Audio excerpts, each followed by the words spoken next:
Vamos a empezar hoy leyendo en Mateo capítulo 28. Mateo capítulo 28 es la última parte del libro de Mateo, es lo último. Así se acaba el libro de Mateo, que cuenta la historia de Jesús. En todo esto Jesús ya había sido juzgado, ¿verdad? Ya había sido torturado, ya lo habían crucificado, lo habían sepultado y ya había resucitado. Entonces él, después de haber resucitado, tiene este encuentro con sus discípulos y así acaba el libro de Mateo. Y lo vamos a leer empezando del versículo 16. Fíjense lo que dice. Los 11 discípulos fueron a Galilea, a la montaña que Jesús les había indicado. Cuando lo vieron, lo adoraron, pero algunos dudaban. Jesús se acercó entonces a ellos y les dijo: se me ha dado toda autoridad en el cielo y en la tierra, por tanto vayan y hagan discípulos de todas las naciones, bautizándolos en el nombre del Padre y del Hijo y del Espíritu Santo, enseñándoles a obedecer todo lo que les he mandado a ustedes, y les aseguro que estaré con ustedes siempre hasta el fin del mundo. ¿Ven que está en letras rojas? No sé si lo ven en las Biblias, pero el reto. Y entonces así acaba la historia de Mateo. El libro de Mateo. El título de este mensaje yo le he puesto: tú puedes, tú puedes. Fíjate que quiero que te imagines qué estaba pasando en esta parte que Jesús está hablando con sus discípulos. Los discípulos conocen a Jesús apenas hace 3 años antes de todo esto. Aprenden de él, ven milagros, ven a gente, sus vidas transformadas, todo esto, y se dan cuenta que Jesús es el que habían hablado de todas las profecías antes, ya había llegado. Es Jesús, el Mesías, el Salvador, es el Rey, ¿verdad? Es el que iba a salvar la situación política y social de los judíos. Todo esto era Jesús. Y luego empiezan a ver que Jesús es perseguido, lo empiezan a juzgar. Su propio pueblo, los romanos, no querían nada con él. Lo llevan primero con una autoridad, luego con otra, lo torturan, lo maltratan, se burlan de él. Ven a Jesús en el punto más débil como ser humano, más frágil, y todas las emociones que estaban viviendo los discípulos era algo bien difícil. Estaban viviendo tantas cosas. Luego a eso, peor tantito, dicen: crucifíquenlo. Empieza, ¿verdad?, su camino, que ahora es conocido como la Vía Crucis, ¿verdad? Lo que tuvo que caminar para llegar al lugar. Y luego lo crucifican, lo exponen ante todo. Ahí se están burlando ellos y todo. Y luego tormentas y el templo, ¿verdad?, se rasga y se quiebra y se cae. Bueno, todo estaba patas para arriba. Y en ese momento muere Jesús y los discípulos ya no sabían qué hacer. Ahora imagínense en esta historia con todas las emociones que habían vivido: enojo, dolor, frustración, tal vez algo de esperanza, y luego otra vez más enojo. Todo lo que ellos estaban viviendo, todo lo que tenían en su alma, y luego escuchan: ¿sabes qué? Es que resucitó Jesús. Lo tenemos que ir a ver en ese monte, hay que irlo a ver. Cuando ellos llegan y ven a Jesús ahí resucitado, vivo, completamente así como lo conocían, imagínense esto, o sea, la resurrección de Jesús no fue tan famosa en ese momento como la crucifixión de Jesús. Todo el mundo lo había visto crucificado y todo el mundo lo había visto que lo habían bajado y estaba muerto Jesús. Acuérdense, eso fue un acto muy, muy público, era una muerte como pública, ¿verdad? Algo que todo el mundo sabía. Cuando Jesús resucita, simplemente su cuerpo ya no estaba en la tumba. Y muy poca gente, el proceso de que la gente vio a Jesús resucitado, aunque sabemos que mucha gente lo vio, pero fue de poquito en poquito, de grupitos. Cuando él va con los discípulos lo ven, y todas las emociones que ellos estaban sintiendo al verlo ahí, como wow, ya regresó Jesús, dice que algunos adoraban y otros dudaban, porque sus almas habían pasado por tanto sub y baja, que no sabían otra vez cómo conectar con él, no sabían qué esperar de él. pensaban que ya había llegado el rey que los iba a liberar, y luego resulta que lo juzgan y lo encuentran culpable y luego lo crucifican y hacen todo esto. O sea, imagínense, bueno, ahora en qué confío, ahora en qué va a suceder. ¿Cuántos de nosotros no hemos pasado el último año así? Con nuestra alma, ¿verdad que sí? Y todavía hay gente en sus casas, todavía hay gente que está buscando cómo reconectar con Jesús. Y aunque nosotros tenemos las buenas nuevas, aunque podemos ver que aquí estamos y lo que Dios ha estado haciendo, y la gente lo ve, igual que los discípulos lo ve, pero de repente dice, algunos ya podían adorar y otros dudaban. Otros como que no podían conectar todavía. Necesitaban algo más de Jesús para poder regresar a lo que ellos sabían en su corazón que era verdad. Mucha gente ahorita está en su corazón, de los nuestros, de los que ya son parte de la iglesia, que están en su corazón y saben, esto es verdad, el ir a la iglesia yo voy a estar bien y todo, pero por la condición de nuestra alma a veces dudamos. Batallamos en cómo reconectar. ¿Y qué hizo Jesús? ¿Qué les habló Jesús? Fíjense que estas palabras que están en rojo no nada más ayudó a los discípulos a poder reconectar con Él, reconectar con Jesús, pero también podemos ver que estas últimas palabras de Jesús se deben de leer como una palabra motivacional, como el coach que habla con su equipo, ¿verdad? Debe de ser algo que se debe de leer con mucho entusiasmo de parte de Jesús, porque Jesús sabía exactamente la condición del alma de sus discípulos. Y de la misma forma nosotros como iglesia debemos de recibir esta palabra de parte de Jesús para podernos reconectar al propósito de Él. Dile al que está a tu lado, Jesús quiere que reconectes con Él. Así dile, Jesús quiere que reconectes con Él. Y luego también dile el título del mensaje de hoy, dile, tú puedes, tú puedes. No importa qué tanto sub y baja has vivido, tú puedes. Dile otra vez, dile, tú puedes. Ánimo, esto va a salir adelante, esto va a estar bien. Ahora fíjense, los discípulos necesitaban un tú puedes de parte de Jesús, ¿verdad que sí? Fíjense todo lo que habían vivido. Fíjense nosotros todo lo que hemos vivido en estos momentos. ¿Qué es lo que Dios nos habla? Dios nos habla y nos dice un tú puedes. Y Él empieza a decir esto y les dice, hey, se me ha dado toda autoridad en el cielo y en la tierra. Esto ya está hecho, esto ya ganamos nosotros. Esto ya, esta sopa ya se, ¿cómo es? Ya se coció. No me acordaba de ese versículo, pero qué bueno que me recordaste. Y luego dice, esto ya está, por tanto vayan, por tanto vivan esta vida cristiana, por tanto no duden, tú puedes. Fíjense que nosotros sabemos que de alguna manera hay tres grupos de personas. El primero es un grupo muy pequeño y este es un grupo que realmente no cree en Dios, no cree en nada, ¿verdad? Es como los ateos. Ellos no creen, es un grupo bien pequeño, la verdad, pero sí existen y ahí están, ahí andan por ahí. y entonces es un grupo muy pequeño. El segundo grupo es un grupo un poquito más grande. Es la gente que cree en Dios, pero como que no cree en la iglesia. No cree mucho en la iglesia, tal vez cree que hay un Dios que existe, ¿verdad? Un creador, algo, pero tal vez no cree en ninguna religión en específico, nomás como que cree en Dios, pero no en la iglesia. Es un grupo más grande. Luego hay un grupo aún más grande, en mi opinión, que hay gente que sí cree en Dios, que sí cree en la iglesia, que sabe que eso fue lo que Jesús hizo, pero no cree en sí mismo. No puede creer en sí mismo.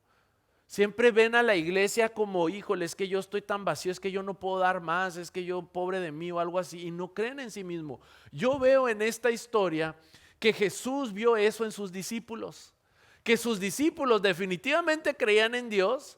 Ahora están viendo a Jesús y creen en Jesús. Dice, wow, aquí está, resucitó, sí, pero yo no puedo hacer nada. Ellos estaban muy, como decía mi abuelita, muy achicopalados, muy así como que es que yo no sé, es que no sé si yo vaya a poder y todo. No podían creer ellos en sí mismos. Y entonces Jesús les habla para decirles una palabra de ánimo, una palabra que resumido era tú puedes.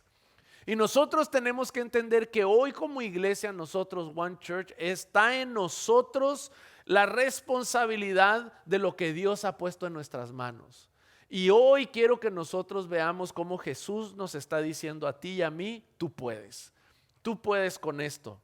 Me acuerdo el día que se abrió la oportunidad de este edificio y tuvimos las juntas con los ejecutivos de la plaza. Ya ven que les estaba contando la historia, que estábamos negociando y todo eso, y firmé el contrato y wow, estaba bien feliz y estábamos planeando todo y vinimos a pintar y dije wow, así bien padre. Y pasaron 2 domingos y vi nuestra cuenta de banco y dije, santo Dios, ¿en qué nos fuimos a meter? Y entra esa duda, ¿verdad? Entra como que, híjole, yo no sé si voy a poder sacar esto adelante. Yo no sé por qué nos metimos en esta bronca. Mejor nos hubiéramos juntado en un parque o yo no sé en dónde nos hubiéramos ido. Porque este proyecto es bien grande, familia. Este proyecto es súper grande. Yo le decía, Señor, ayúdame, y tal vez me emocioné, tal vez no escuché bien de ti. ¿Qué onda? Y en esos momentos es cuando Jesús viene a nuestras vidas y nos da una palabra que dice, mi hijo, tú puedes. Ustedes pueden. De repente estamos aquí como iglesia y todo lo que hemos vivido y la condición de nuestra alma y decimos, Señor, esto está bien difícil y ve cómo ya no he podido ver a esta persona, ya no veo a esta familia y cómo me gustaría otra vez verlos a todos. ¿Y qué hacemos, Señor? ¿Qué será que cómo le vamos a hacer? Y escuchamos de parte de Jesús tú puedes. Tú puedes, esto está en tus manos, esta es la responsabilidad que hemos puesto, que Dios ha puesto sobre nosotros. En esta historia hay 3 cosas muy prácticas. Jesús era bien práctico, aparte de que era bien profundo espiritualmente y obviamente Dios, ¿verdad? Y sabe todos los grandes misterios y las enseñanzas increíbles. Siempre era bien práctico. Y hoy quiero que veamos 3 cosas bien prácticas que vienen en este versículo, que nosotros vamos a poder como iglesia unirnos para trabajar junto y poder no nada más creer en Dios, creer en la iglesia, pero creer en nosotros mismos, que nosotros podemos ser usados por Dios, ¿ok? Entonces dile al que está a tu lado, tú puedes ser usado por Dios. Tú puedes ser usado por Dios. Lo primero, cuando Jesús les dice, se me ha dado toda autoridad en el cielo y en la tierra, por tanto vayan. Ese ir, esto es lo que significa, miren. Ir significa, significa alcanzar o invitar. Ir significa alcanzar o invitar. Jesús tenía un método muy padre de cómo hacer iglesia, de cómo ayudar a gente. En esos tiempos había templos y la gente, los sacerdotes y todo, se quedaban en el templo. Eran personas que eran separados del pueblo, ¿verdad? Ellos se quedaban en su templo y si tú necesitabas algo tenías que ir para allá y buscar al sacerdote. Bueno, Jesús lo hizo completamente diferente. Vemos que Jesús constantemente estaba caminando, estaba visitando con gente, se sentaba a comer con gente que, híjole, decía, ay Jesús, no te sientes con él, que si te toman una foto y la suben a Facebook y te van a ver que te sentaste con este saqueo, ¿verdad? Este cobrador de impuestos o ¿cómo estás hablando con él? Es samaritano, o sea, no te van a tomar una... Jesús no tenía problema en juntarse con gente, no tenía problema. Si Jesús en su tiempo tuviera uno de estos relojes, ya saben, hubiera tenido todos los pasitos esos que necesitas, que de repente, pum, ya lograste tu meta, ¿verdad? Y pum, tienes los pasos. Porque siempre Jesús estaba yendo. Él estaba yendo, conectando con la gente. Y cuando Él les dice, inclusive ya los había enseñado, les había dicho, hey, ustedes ya que están listos, los voy a mandar de 2 en 2 y vayan, ¿verdad? Vayan a proclamar el reino de Dios. Cuando Él les dice esta gran comisión, con lo primero que les dice es ir, es vayan, es alcancen, es inviten, es conecten. Y la razón de eso es esta frase, miren. La forma más padre de exponer a Jesús es de esta manera. Vivir en armonía debe ser la mejor forma de presentarle a Jesús a la gente. Por eso la Biblia dice, mirad cuán bueno y cuán delicioso es habitar, ¿verdad? Juntos en armonía, dice. O sea, cuando nosotros venimos a la iglesia y cuando nosotros estamos haciendo vida juntos, es la mejor forma de exponerle a la gente a Jesús. Qué triste a veces que hay iglesias que cuando se juntan espantan a gente en vez de que las inviten. Pero nosotros somos una iglesia que cuando nos juntamos Creamos ese ambiente donde podemos exponer a gente a Jesús. Ellos pueden ver cómo los cambios que suceden en nuestra vida y lo que estamos viviendo afectan de tal manera, de tan buena manera nuestra vida, que queremos mantenernos juntos. Y por eso invitamos a gente a la iglesia, no porque tenemos que, o porque ay, mi meta es tanta gente o esto, es porque la meta de la iglesia es que en este ambiente la gente siente algo, ve algo, percibe algo de parte de Jesús. Y esa es la mejor forma, así que ir. El segundo aspecto les dice: vayan y hagan discípulos de todas las naciones, bautizándolos. El bautizar es hacer nuestra fe pública. Bautizarnos es hacer nuestra fe pública. La Biblia es muy clara que al bautizarse lo que representa humanamente es que nuestra vieja persona, ¿verdad?, queda sepultada, es enterrada y queda ahí bajo agua. Y cuando nosotros salimos del agua, sale, ¿verdad?, esta nueva naturaleza. Somos hechos nuevos en Cristo Jesús. Tenemos esta nueva identidad. Es algo que eso es lo que representa. Pero el bautismo se hace en público. El año pasado, casi todo el año teníamos, y por la pandemia y todo eso no habíamos podido hacer bautizos. Y yo estaba orando y yo le decía: Señor, yo quiero tener mínimo un bautizo, o sea, antes de que acabe el año. Y creo que fue a finales de octubre o a principios de noviembre tuvimos unos bautizos aquí. Y me acuerdo que se terminaron bautizando creo que 11 o 12 personas, e inclusive había gente que no estaba preparada y: pastor, ¿puedo ahorita echarme el clavado? Pues nomás quítate las botas, le digo, y aquí vámonos. Y entonces tuvimos bautizos y fue un tiempo increíble. Y es que el hacer la fe pública de nosotros, de personas que han llegado a la iglesia, es la meta total de la iglesia. Es la meta que nosotros aspiramos a decir: wow, hay gente que está recibiendo a Jesús en su corazón y que se está bautizando. Y eso es lo que nosotros queremos lograr. Y mira esta frase tan importante que tenemos que entender: es mejor no creer nada que solo creer en privado. Es mejor no creer nada que solamente creer en privado. La Biblia lo describe de esta manera: que si no eres frío ni caliente, pero eres tibio, Dios te resiste, ¿verdad? Cuando tú haces tu fe pública, tú ya escogiste lado. Cuando tú te bautizas, tú dices: yo escogí a Jesús, yo estoy en el equipo de Jesús, yo le creo a Jesús, yo sigo a Jesús. Eso es lo que yo estoy diciendo. Hay solamente un Salvador que murió, fue sepultado y resucitó, y ese es Jesús. Y cuando hacemos el bautizo, lo estamos haciendo en el nombre de Jesús. Cuando nosotros hacemos nuestra fe pública, hemos alcanzado ese punto en nuestra vida de fe que Jesús quería ver en cada una de las personas. Y cuando Él está hablando con sus discípulos, les dice: miren, ustedes pueden hacer esto, ustedes pueden continuar esta misión, ustedes pueden continuar con la gran comisión, que es ir a alcanzar a gente, bautizarlos, que hagan su fe pública. Me encanta eso, porque yo sé que la mayoría de los que estamos aquí hemos vivido ese momento de ser bautizados, y algo se siente cuando dices: wow, ya mi fe es pública. Finalmente, Jesús les dice: ok, entonces bautizándolos en el nombre del Padre, del Hijo y del Espíritu Santo. Y versículo 20 dice: enseñándoles. La enseñanza es una parte muy importante de nuestra fe.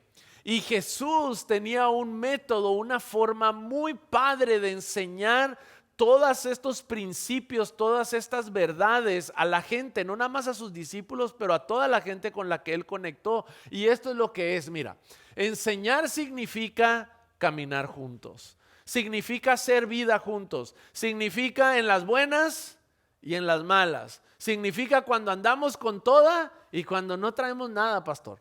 Significa cuando ando bien ahorita y todas las cosas están bien, y cuando yo ahorita estoy peleado con todos. Todos me caen gordo ahorita. ¿Por qué se dieron codazos? Sentí como unos codazos así por acá, ¿no?